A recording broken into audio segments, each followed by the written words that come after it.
একবার জেনা করেছো, তোমার কাঁধের উপরে 100 বেত্রাঘাতের শাস্তি ঝুলে আছে এখনো, এবং 1 বছরের নির্বাসন তোমার জন্য ঝুলে আছে। সূরা নূরের 1 থেকে 4 নম্বর আয়াত পড়ে দেখবে। আর যারা বিবাহিত ব্যক্তি, যে দেবর ভাবি জেনা করেছেন, দুলাভাই শালি জেনা করেছেন, হ্যাঁ, এই প্রতিবেশীর স্ত্রীর সাথে জেনা করেছেন, অমুক কর্মকর্তার স্ত্রীর সাথে জেনা করেছেন, আপনারা পৃথিবীতে বেঁচে থাকার অধিকার হারিয়ে ফেলেছেন। কারণ একজন বিবাহিত ব্যক্তি যদি জেনা করে, তার একটা শাস্তি ইসলামে, সেটা হলো রজম। তাকে কোমর পর্যন্ত মাটিতে পুঁতে ফেলে পাথর নিক্ষেপ করে হত্যা করতে হবে। এটা ইসলামের বিধান। এই বিধান এখন চালু করা যাবে না। এই বিধান এখন পৃথিবীর কোথাও আছে বলে আমাদের জানা নাই। হয়তো অল্প কিছু জায়গায় থাকতে পারে, এটা আল্লাহর ইচ্ছা। বেশিরভাগ জায়গায় এইসব বিধান নাই, কিন্তু আল্লাহ পাকের আসমানে এই বিধান আছে।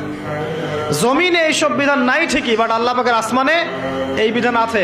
মৃত্যু হয়ে গেলেই শাস্তি ভোগ করবে যদি তওবা না করে মারা যায়।